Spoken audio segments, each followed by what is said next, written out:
This is a Guide Your Light network production, creating podcasts with purpose. If you keep comparing yourself to other people, you will never be happy. I've yet to find anything the mortal body can experience that the mortal soul can't love. I have yet to find anything that somebody's been through that can't be turned into a fuel of opportunity. I say we never arrive at anything. I'm never going to arrive and say, I am now the most incredible leader of all time. We are on this journey of learning. And as we grow, we learn. Anybody here listening has taken psychedelics will know that there is no control. And the whole point is letting go and leaning in. And that's scary. But that's the scary is where the healing happens. It's not just about food. We're still not seeing results because there's a shift of mindset that needs to happen. You get knocked down, you got to get back up. And so part of that process is having a broken heart. You need to talk about feelings. But generally, most men, if they're not having a broken heart, they don't need to talk about feelings. And this is where psychology has misled us. Hey everybody, I'm Maritza Barone, and this is the Things You Can't Unhear podcast. Has there ever been a moment in your life where you heard or read or were told something that you simply could not unhear? Something that caused you to make positive changes so that you could become the best version of yourself? Well, we share this show with access to inspiring and empowering humans who will motivate you to become the happiest, healthiest, kindest, and most compassionate you. Sit back, settle in, and let this be the day you hear something that simply cannot be unheard. Welcome back to the podcast, my dear friend. We have a very special episode for you. Today we will hear from one of the world's most poetic spiritual teachers, Rebecca Campbell. If this is your first time hearing Rebecca's words, I hope they hit you in the same way that they did for me many years ago when I read her book, Light is the New Black. Rebecca is an international best-selling writer, poet, healer, visionary, and mystic whose books, oracle cards, courses, and workshop have supported hundreds and thousands of people to change their lives and answer the calls of their soul. Today in this very special episode, we will discuss how to embrace your spirituality in simple ways. You'll learn how to slow down to hear the callings of your soul and learn about the language that helps Rebecca share her wisdom from within. And make sure you stay till the very end of this episode because Rebecca pulls an oracle card from her brand new deck just for you. I'm looking forward to hear what relates and resonates with you the most from this beautiful episode. So make sure you keep the conversation going. Reach out at the Instagram Things You Can't Unhear page or directly to me at Maritza_Barone and hit that subscribe button to the podcast so that you can be first to know next time an episode drops. I hope you enjoy this beautiful conversation with Rebecca Campbell. Have a look in the show notes because we have a little free gift to discover your spiritual practice from Rebecca in there as well. Welcome, Rebecca Campbell, to the Things You Can't Unhear podcast. Yay, looking forward to chatting today. I'm so pleased you're here, jet lagged and all. But I know, I'm a bit upside down. You're doing well. And, as a fellow Aussie, do you tend to sort of revert into the Aussie accent straight away when you're talking to other Aussies? I think I must, yeah. Some people think I sound really, really, really Aussie. And some people are like, no, not at all. But yeah, I think I do. It's a hard accent to ditch, isn't it? Yeah, totally. The weird thing is because I've had my daughter and my son over in the UK, I have like an Englishman as a son, and he's starting to have like this really English accent. It's like, Mummy, are you poorly? I'm like, who are you? It must feel so strange as a mum to have your child speaking in a different accent. I love that though. It is, yeah. So great. Now, I really feel like this is going to be a very special episode. Number one, because I've followed and love your work and am a big fan of everything that you do. But number two, I've been seeing angel numbers all day today. So I've had that guidance from the universe that this is going to strike some beautiful inspiration for our listeners today and hopefully, ignite something new within them. And I remember myself when I picked up, well, it was an audio book, so I got to listen to your beautiful voice, but your first book, The Light is the New Black, many years ago, and your words just absolutely transformed the way that I saw the world. So I know for people listening today, it might be for them the first taste of Rebecca Campbell, and like for me at that point, that first taste of hearing these words from you that absolutely changed so much in my life. So it's going to be, as I said, special. Brace yourself, everyone, because if you haven't heard from Rebecca before, she can really change the way you view the world. I wanted to ask as a first question, Rebecca, you are so poetic in the way that you speak. Has it always been a natural gift of yours to speak in such a beautiful, poetic way? Or are you, in your work, channeling a lot of the messages that you get? Oh, that's such a good question. Yeah, I mean, it's not how I talk like when I'm talking to my friends and family. But it is something that I think I have, it's definitely like crafted over the years, because I think the more you work on anything, any gift, any skill that you've got, it develops over time.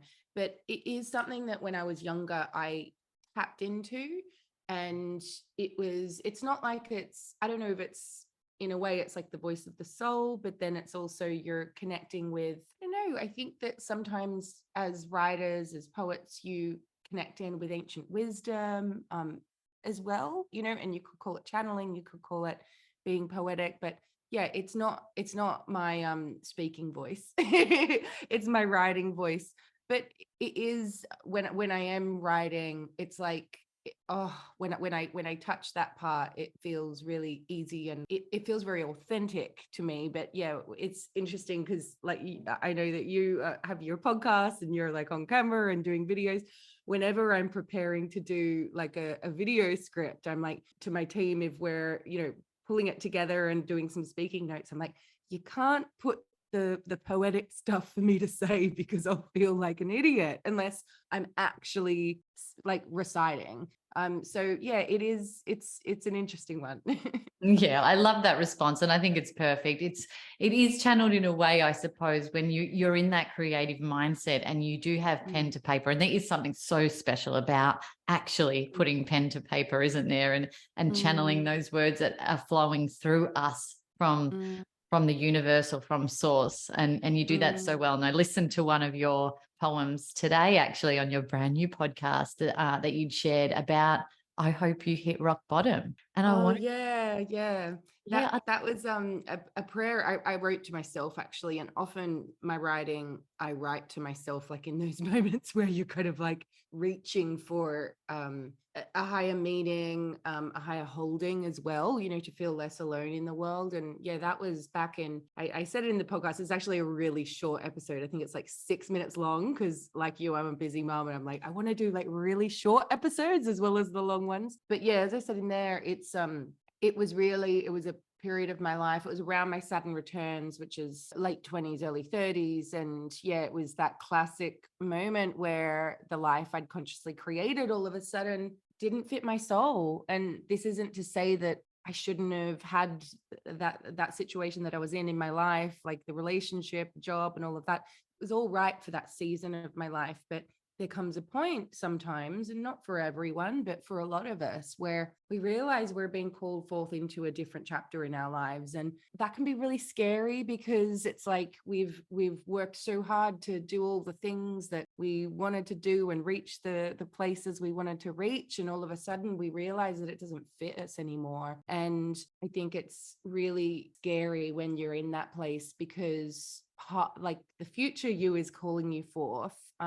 But so often we're called to loosen our grip on those things that we cling to the most in order for what's rising within us to rise on up. And it takes so much surrender, so much faith in order to do that. And so, yeah, that poem I received for myself to gather up courage to embrace the difficult moments, and that was a rock bottom moment for me, and to realize, and I'd been inspired by many other writers myself who had experienced these rock bottom moments where it's like, oh my gosh, like maybe this moment is just the beginning of something else. It's the womb to tomb, dying while still fully living concept, where actually the end is also the beginning. And after winter comes spring, but you've got to surrender yourself fully to the winter in order for those seeds beneath the surface to ruminate and grow. Oh, absolutely. And you talk about purpose. You talk about, well, that rock bottom being a start and an end. And I love that, the way that you put that. And then you talk about purpose and how it can almost give us that pull of something that it's almost like a huge weight of responsibility at times, where we're pulled towards this certain way, but it's so hard for us to go in that way because we have to change so much of what we already knew and that we always thought existed, and push into a whole new environment and awareness that we had no idea existed. And that can be very uncomfortable, can't it? It can come with a lot of change and a lot of shifts in our lives. And obviously you experienced that. How did it feel for you at the time when you made those huge changes in your life? Oh my gosh. Well, it's interesting. And it's happened a couple of times in my life, but that time was like the first. And it was like, yeah, it felt like the first time that I was really allowing who I thought I was to fall away in order to figure out who I really was and what I wanted in my life. But when I look back at that moment now, and that really is what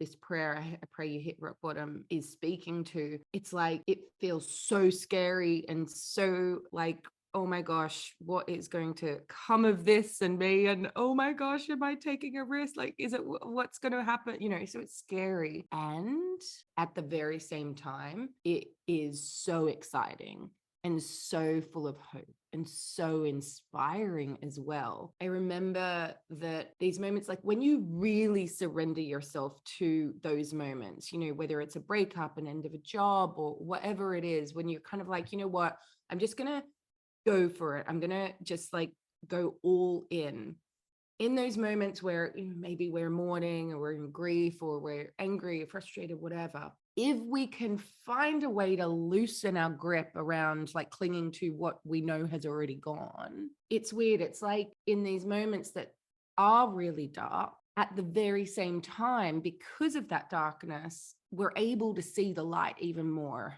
Well, that's my experience anyway, because there's no distraction.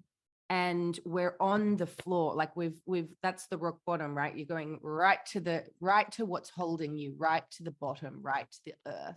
And you are being called to fall into the arms of whatever it is that you believe in, whether it's God, goddess, whatever it is, like the universe, I don't know what, like there's so many different names for it. But if we can gather up the courage to just leap into the void of what we're becoming, then it's actually really exciting. Because I remember that particular moment for me for so long. I had, since I was a young girl, growing up on the northern beaches in Sydney, I used to like go to the crystal stores. I'd go to all these workshops with my pocket money and my babysitting money and all of that. And my passion was really the work I do now, but I couldn't quite see how that could be my life. It was just kind of like, it's just what I was into.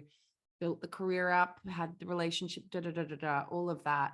And then all of it just kind of like, the relationship fell away. I had a couple of dear friends who had passed over very suddenly. So it was like lots of grief. But then also, the career that I was in, I was a creative director in advertising, and I loved it in many ways. Like it filled me up and I learned so much from it. And it definitely allowed me to express a lot of my gifts and more than that, develop them. And it was clear that I was here for something different. Like that's not why I came here, not just that anyway. And it was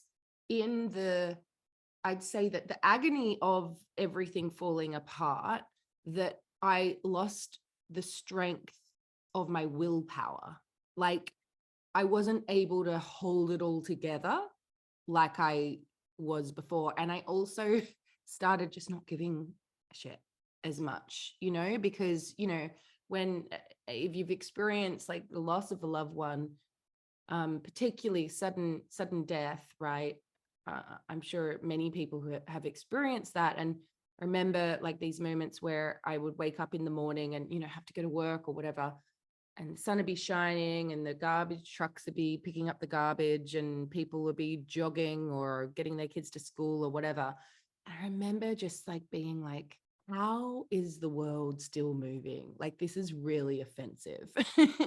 And so it was like just the simple act of the everyday. I was just like, what is all of this for? You know? And so when you're in those moments, you have these windows of opportunity where you can be like, what actually matters to me? You know? And the willpower and the kind of ulterior motive or being the good girl or doing what you think you should do loosens a little bit. And I think, you know, whenever I meet a friend who is going through a difficult period, it's like there's the period of the grieving, and it's like so difficult, and sometimes it can take years, sometimes it can take months, like it varies for us and what we're personally going through.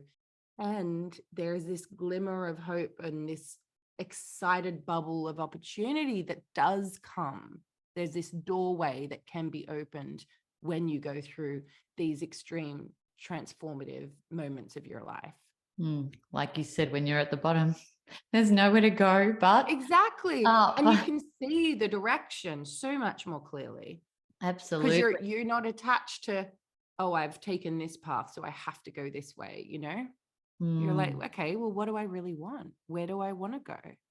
You touched briefly on your upbringing, and I want to talk about it a little bit, because a lot of us, we do reach, like you said, rock bottom, and then we find our spiritual oneness. It sounds like it's been a part of your life from a young age. Am I right in saying that? Yeah. Like, it's not in the sense of like, it's not something that I was taught, but the inclination towards the sacred and the soul is something that I've always been drawn to.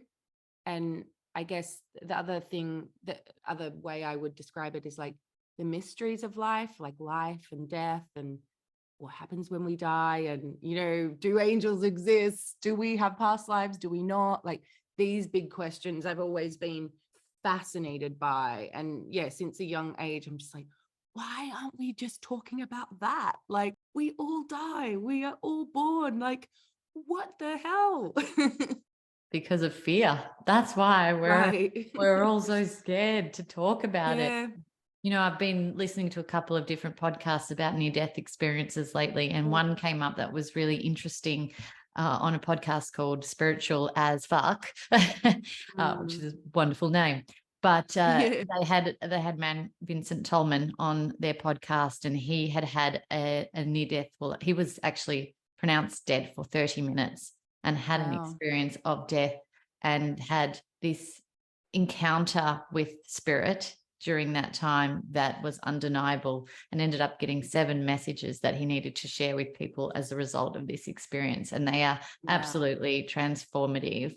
But what he did say was, and this has stuck with me since I've listened to this podcast episode, is that he said it was the most divine place he ever felt part of. And since that experience of being crossed over, he's yearned to be back in that place again, which, I mean, can be quite confronting hearing something like that, because it's seen negatively upon us to cross over. And it's, you know, you're choosing the other side. And he said before he met his family, and before he had his family and his wife, he was consciously trying to find ways on how to cross back over.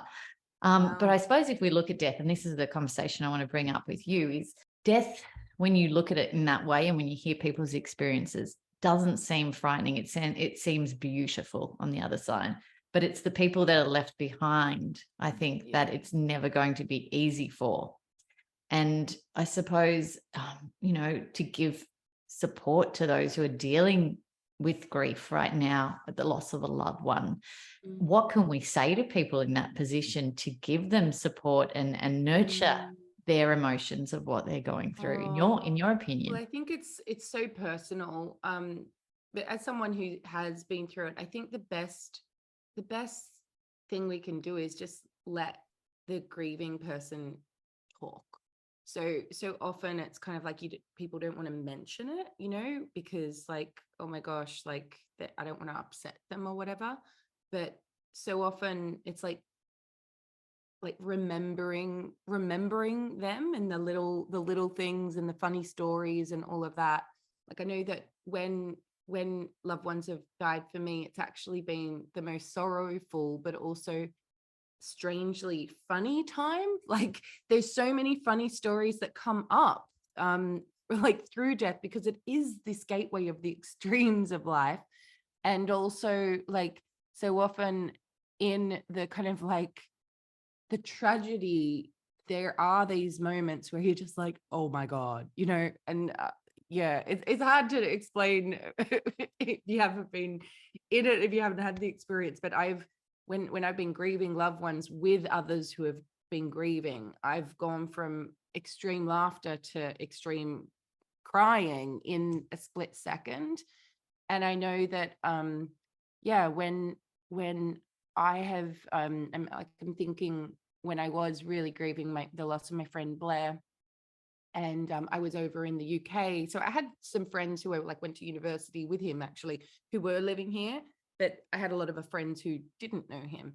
And where I felt so met was when people would just let me tell these stories about how amazing he was, you know, and this time that we did this, you know. So it's like keeping the memory alive is just as important, because I think what does happen when you're grieving is often like you're just going about your day and a flood of a memory will come back. It might be through a smell, it might be through just, you know, a place. Like, so for example, here in London, well, I'm in Glastonbury now, but when I was in London, my friend Blair would come over, and we would, every time he would come over, it'd be probably twice a year, we'd do this walk through Green Park, and then we'd go to Trafalgar Square and touch the lions out the front of Buckingham Palace, say our wish until we saw each other next. And so I'd be in a taxi going to, you know, a client or whatever, and I'd look up and I'd pass that, and you'd be hit by this wave, you know.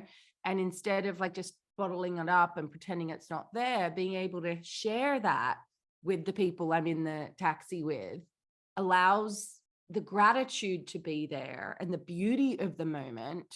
And sometimes the beauty of the moment isn't just like all sunshine and flowers, you know. It's like it's through the beauty of that moment of like, oh my gosh, like how amazing is that we were able to like share so open-heartedly. Like he lived so fully, and wow, I lived so fully with him. We really were alive. Like we made the most of our life, and look how much he's changed me as a person, as a soul, you know. And I wonder if he's here with me now. Maybe he is here with me now, and I've got goosebumps now because I know he is here with me now, you know. Like versus shutting down because, you know, you don't feel like you can because it's just awkward, you know.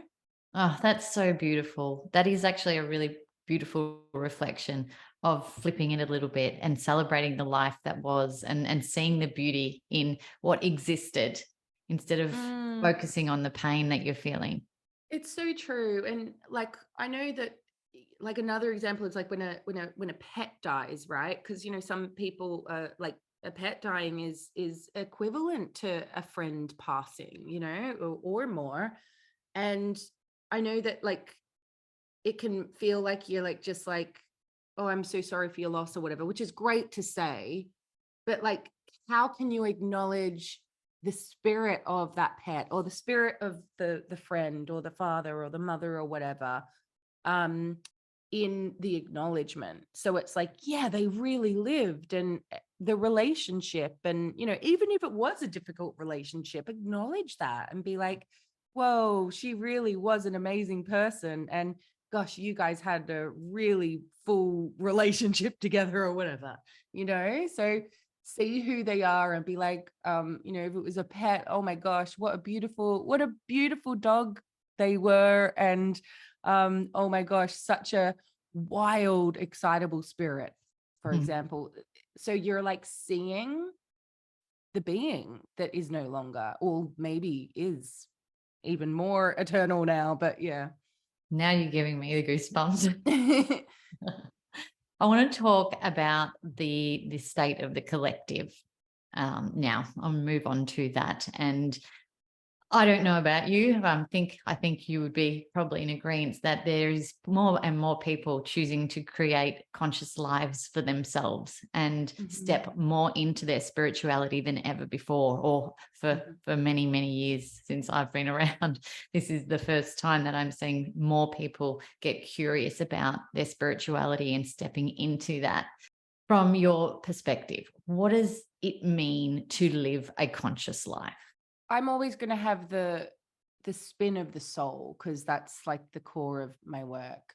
I believe that to live a conscious life is to see the sacred, to see the soul all around us.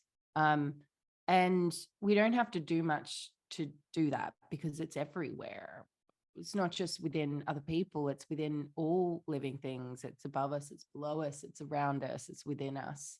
And so it's like slowing down for just a moment to, you know, when you're in a relationship with someone, to see the soul behind their eyes, to take a breath and like be in that place of awe for just a split second. You don't have to spend your days doing it, but just a split second to like see the beauty of a flower or a sunset or a whatever. And go into that place of wonder and union and just like, whoa, what is this that we're in? You know, I think that so often I believe that our life is one big spiritual journey, and actually way beyond that. This life is just a little breath in the journey of our soul, and that as so often happens on our spiritual journey, at first, when we have our first awakening, it can feel like, oh my gosh, this whole world has opened up. And in a way it has, whole new world, but that world was always there. We're just opening our eyes to it.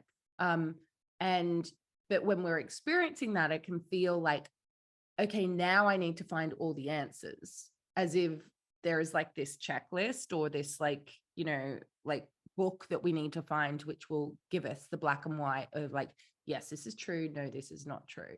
But actually, if you zoom out, like there's no possible way that we could know for sure all these things. Like we can hear back from, like, you know, the people you're speaking to who have near-death experiences or people who have mystical experiences, and we can take notes for sure. Really, all we have is the direct experience of the sacred, and the spiritual journey never, ever ends. And so, yeah, I think that when we are really living a conscious life, we're open, we're open-hearted, we're open-minded, but we're also like a humble student to this great mystery of what is this that we're in?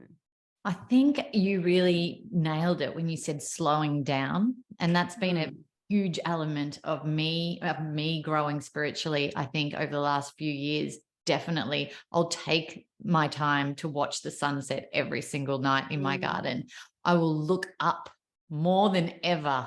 I'm not constantly looking down on a phone or at the person in front of me. The sky is so beautiful and has so much, it has so many messages to give, almost in a way that it changes so frequently, and the moon and the stars. And honestly, just doing that alone and standing in nature and being in that, even like you said, even if it's just for a few moments, changes the way that you view things always. It's so true. It's so true. And I think nature is such a, I call nature like a gateway to the soul or the sacred, right? And why I love nature so much, well, it's just so incredible, like the beauty, like you just, yeah, the sunset, the stars, whatever it is, a flower, a tree, the wind, like on a hot night, whatever it is, it invites us to enter into a state of awe. and often, you're in awe because you kind of drop more into your body and you probably exhale, and you might be like, wow, like that is awe. And you don't have to be spiritual in that kind of like conscious new age sense in order to enter those states. I don't know anyone who doesn't enter those states. Like my dad, for example, he's like, with all the work I do, he is still like, when you're dead, that's it, but every single night, like I'll call him in like his evening in Australia, and he's always sitting on the balcony looking at the moon or looking at the sunset, and just like, if I'm there with him, he's just like, wow. So he's entering that state all the time. He's just not calling it the same thing as I am. And I think this is the interesting thing that we're in right now. So where there is this massive spiritual awakening, which I think is really needed, because so many of us, particularly in the West, have just been cut off from any acknowledgement of the sacred, particularly when it comes to the earth. But if you track back far enough, all of us have wisdom, earth-based traditions in our ancestry. They've just been severed. And so much harm has been done because of that as well. But if we track back to it, we've all seen the sacred in the earth. And that's why I think those simple practices of seeing the sacred that's already here, that's all around us, rather than just in the stars or the heavens or the angels or in the unseen world, is so powerful. And I mean, I'm all for seeing it in all things, because really, like, the cosmos is the ordered universe. It's like beautiful chaos, really. And so the stars and the earth are all connected. It's not like this separate kind of thing. But I think that over the past few thousand years, we've been indoctrinated to see God as this man in the sky, separate from us. And this isn't to diss faith's paths, because I'm such a I adore mystical teachings and sacred teachings of all different paths. So this isn't to kind of throw the baby out with the bathwater, but it's to recognize that the sacred is not just there, it's here too, and it's within us, within our bodies, within ourselves, as well as in the heavens. Yeah.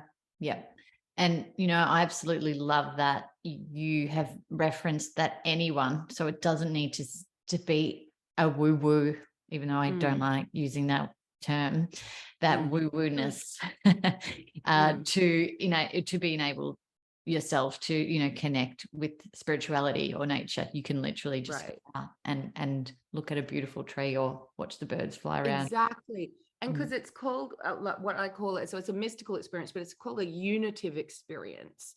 Now, so often we see unitive experiences as like it has to be really dramatic, like I have to die, like you were saying before. I can't remember, it was before our conversation or during. I think you were listening to someone talk about their near-death experience. They died for 30 minutes and then came back, and like that's extreme. That's an extreme, rare, incredible experience. But it doesn't mean it's unobtainable for us to have these unitive experiences. A unitive experience is where we feel the oneness that is here. And so, that can be by having your breath taken away by the stars in the sky, or the moon glimmering on the sea, or, we've got I've just come back from the US. I was teaching there, and all of a sudden, all of the roses are out here just in the past couple of days. And I got home yesterday. I'm like, wow. And you take a moment and you literally smell the flowers, and you can't not be brought back here. Smell the roses. Now we know. It's such a cliche, but it's true. Exactly what that means. And speaking of roses, I see there's quite a few behind you. You have a connection. You have a connection to the rose. Do you want to talk to us about that connection and what it means to you as well? Yeah, sure. Well, I'm a creative at heart, and I've always worked with nature to write. When I first started writing my first book, well, I knew I was here to write, but I had no freaking idea how to do it. But I got the guidance to like, well, follow what lights me up, and one of my answers was flowers. And to be honest, I thought that was like really like boring and just kind of like, ugh, you know, like not just like basic, you know.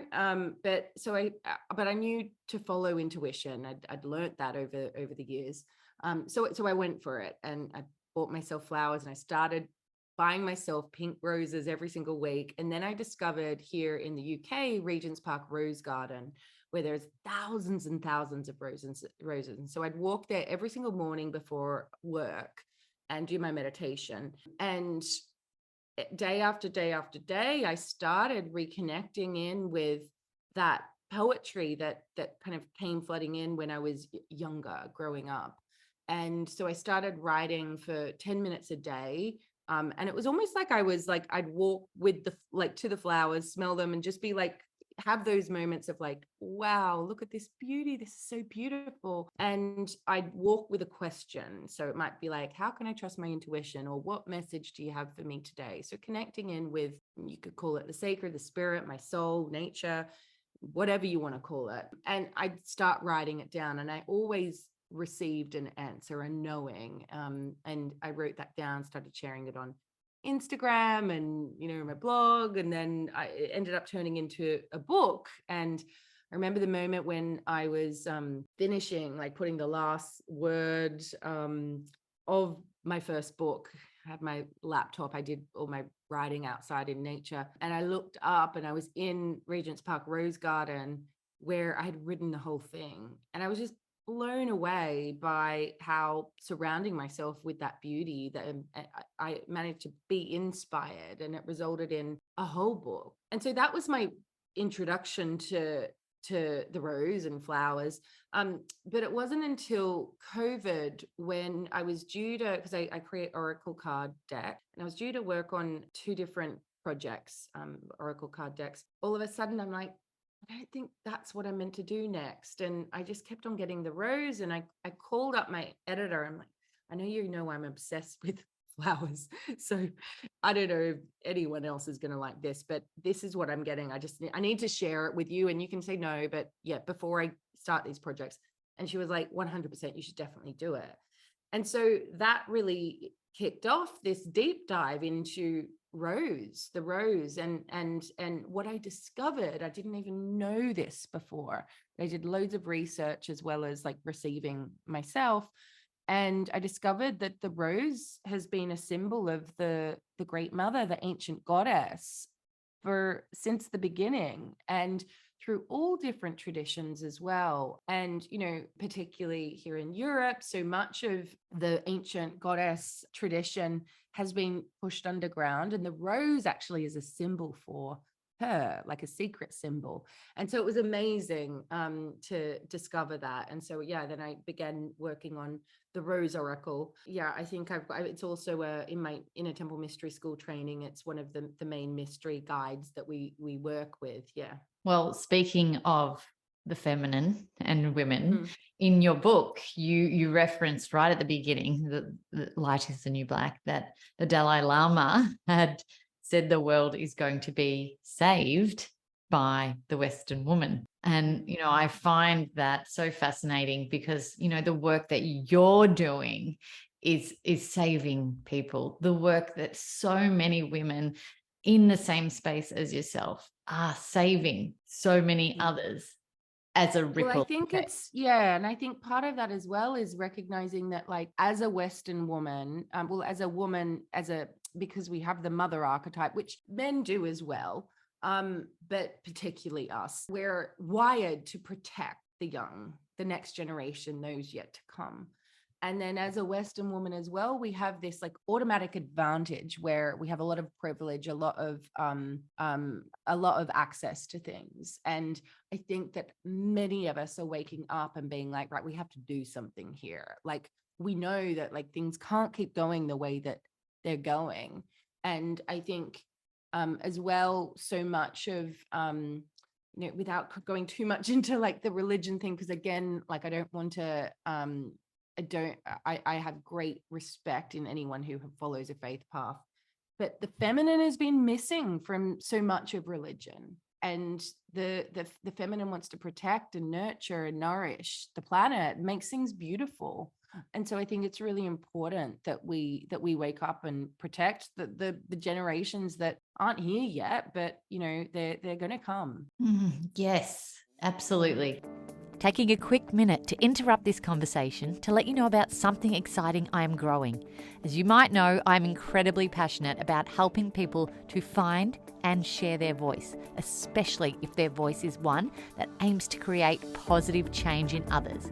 And I've launched a podcast network with purpose. It's called the Guide Your Light Network, that features podcasts and voices that inspire, educate, and transform listeners. And we have a library of podcasts that are part of our network that truly embody that mission, and we're looking for more. If this has sparked interest in you and you are ready to start exploring speaking and using your voice in this way, I'd love for you to check it out. Also, if you have something important to say and you don't know where to start to bring that to life, we can also help you to craft your authentic message through our Guide Your Light online sessions to help you get super clear on your intention, messaging, and structure needed to launch a podcast of your own that is authentically you. Just head over to guideyourlightnetwork.com. Like you said, you have these cards and these books and these courses and this abundance of tools that you help people with. I'd like to know a little bit more about how you formulated all of that, because you said a few times that, you had these incredible urges to be pulled in that direction or write, or, you loved flowers. But how on earth were you going to make this something that was tangible for other people and to reach big audiences like you've done? Yeah, I mean, that was the thing that stopped me for so many years, like from when I first got those visions and I would call it received that call. And then what I ended up doing is just realizing that all of the intuition and guidance and creative visions in the world are pointless unless you act on them. And so, for so long, I was like, I had so many ideas. And what stopped me was like trying to figure out what's the perfect right idea. And then in the end, I was just like, you know what, I'm just going to pick one. Just pick one and trust and just do it. And what I've realized, and I know this stops so many people who want to create, or whether it's like creating something in your life or creating, a book or like something, a creative product that goes out to touch people in the world, is they're so afraid of like getting it wrong that they don't even take the next step. And the thing about particularly like being a writer, for example, this is true of any skill, you only develop it by doing it. And so, if you don't just like get out there and just like start doing it and, being a bit rough around the edges at the beginning, you can't work on your craft. And so it can't turn into something. So that's why like anyone who goes to my workshops, they'll probably get a bit bored of me saying like, what's the baby step you're being called to take like on this guidance? So you might have this huge vision of where you're being called, but it's really pointless unless you know what you're going to do, today. And it might take 5 minutes. It's not about like changing everything in your life, but just like one little step. Because if you're doing that, then like the path will emerge for you. It really, really, really will. And, after a year, you would have done over 350 things in that direction versus maybe one or two because you don't want to get it wrong. How would you describe that feeling, Rebecca, of that purpose of yours that you've got and, trying to shut that down, but even if you don't want to do it, how would you describe it?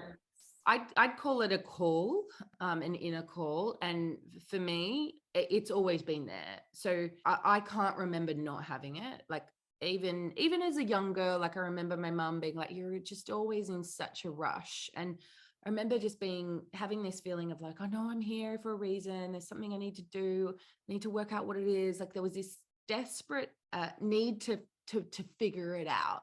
This sounds probably a bit morbid, but it was just like, I just wanted to get through my life. You know what I mean? Like, as in like, right, I need to work out what I'm here for, and then I'm going to do it, and then I can go. And I'm not suicidal or anything, but there was this kind of thing of like, got to make the most of it because I'm not going to be here forever. And I mean, that's true of us all. We know that.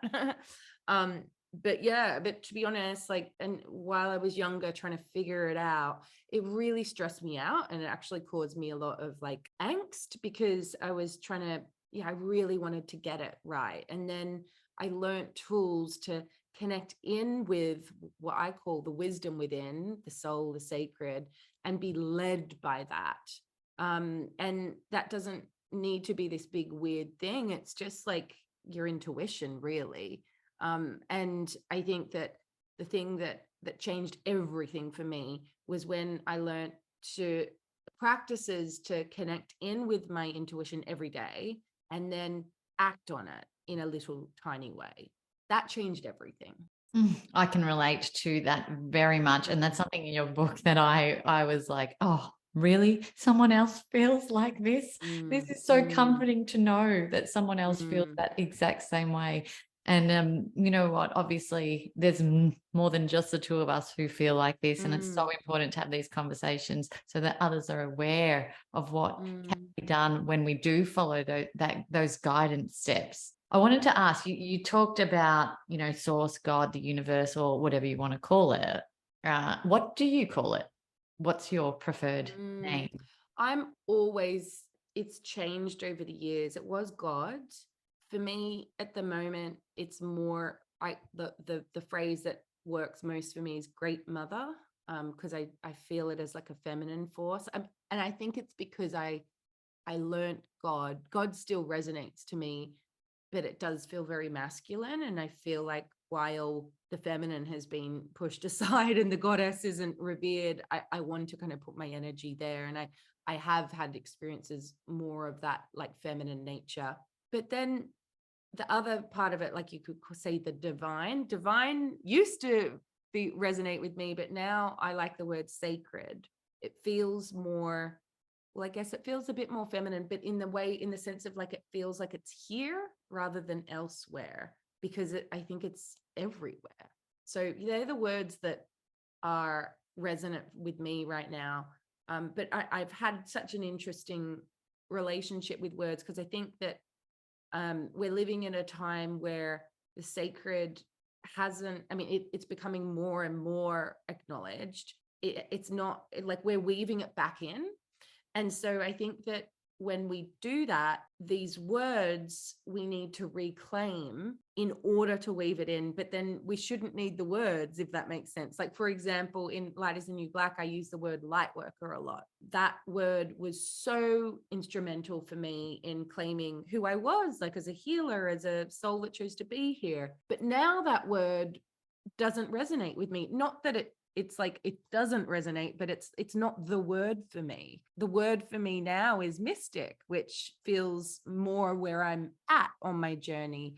And I was talking to my friend Annabelle Sharman. I'm not sure if you know her. She's written a great book called Future Ancestor. She's an Aboriginal woman, and we were talking about the word mystical, for example. Because both her and I have a more poetic style when we channel, and so I mentored her, and she's with my publisher, and they had said, be as mystical as you want, and she was like, what does that even mean? And I tried to explain what I thought it meant, and then she spoke to one of her elders, and she was like, the elder was like, that's a word that white people use to, and I don't want to get the quote wrong, but it was along the paraphrasing that what I received from it was that it's a word that we use to describe essentially the sacred that's here, like the amazingness of life, like the sun setting, all of that. And when I heard that, I was like, oh my gosh, that's it. That is it. But we need, because there's been this separation, we need the words to claim them and to own them and embody them. What I want is a world where we don't actually need the words, because it's everywhere. It's my dad sitting looking at the sun rising and setting and having a mystical moment, because he doesn't need to call it a mystical moment. He can just be like, whoa, wow, I'm in awe. Like there are no words for me to describe this moment, because everything's dropping in and I'm experiencing oneness with all of life. And I think that is the whole point of living a conscious life. It's not about like get to a certain point or a destination on our journey or whatever. It's about being here, realizing that like perhaps our soul chose to be here. I've got this quote, which is I'm working with at the moment. It's my third book. It's the opening page, and it says, "Your soul had a dream. Your life is it." And that is, as far as I'm concerned, like the whole point of this life, to invite our soul to be here, and us to like fully be here in the moment through the extremes. We started with the rock bottom moments, like it's the agony and the ecstasy of the human experience. If you look at birth and death as these portals, like, gosh, you're a mum. It's the most extreme, exquisite, difficult thing you can go through. Like when we were all born, you don't need to be a mother to experience birth. Like we were all born. It's this extreme moment of sweetness and very often painfulness at the same time. And I think that is what it is to be alive. And how can we be more here through it? That quote, "Your soul had a plan and your life is it." Hearing that, it's almost like your shoulders drop and you just know that everything's okay and everything as it should be. Just like you said, even if it sometimes hurts like hell and sometimes so beautiful. Amazing. I want to ask you, Rebecca, is there something that you have heard in your life journey, based on the title of this podcast, Things You Can't Unhear, but is there something that you heard that stopped you in your tracks and suppose created positive change within you? Yeah, I know. You asked me before I got online, and I was like, oh, I need to remember this, because it was these words to a song. And I think it was also those moments that you can't unhear are also, it's what you're hearing, but it's also that you're in the moment to hear them, like it's like this kind of like crossing of like this moment in your life. And for me, I was in a workshop in Chicago at the time, and it was in this period where so much of my life had been crumbling around me. There is this beautiful man called Guru Nam Singh, and he was singing, I think it's a song called The Grace of God.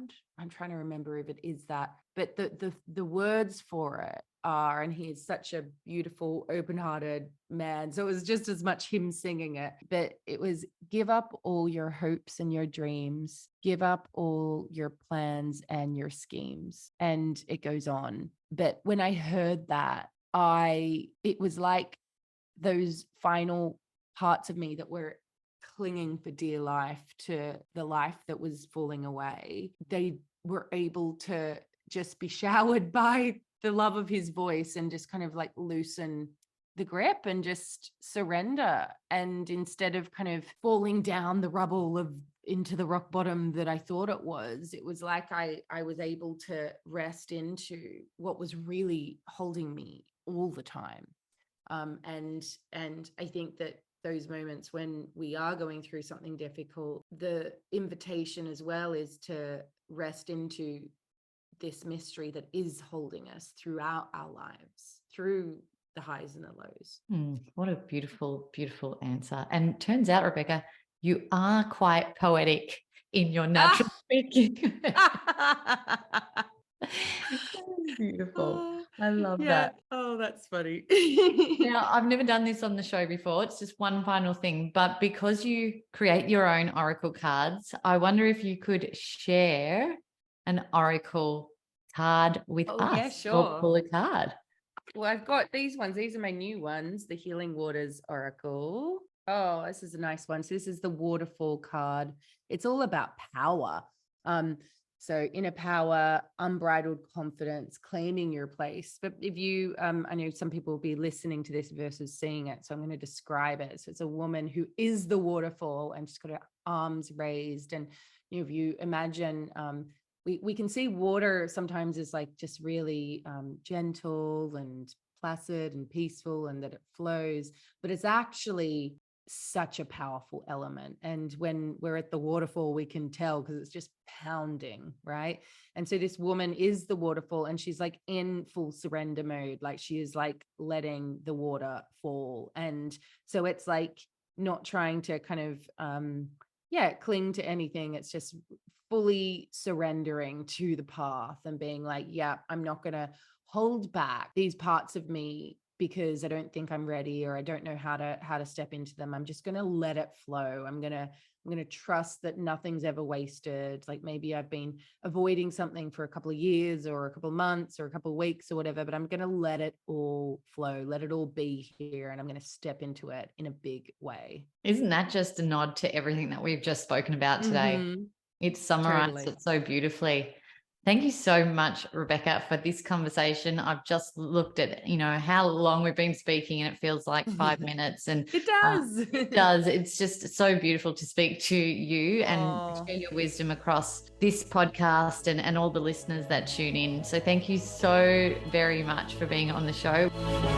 Thanks for listening to the show. What did you think? And what did you feel? Let us know by leaving me a message on the Things You Can't Unhear Instagram community page.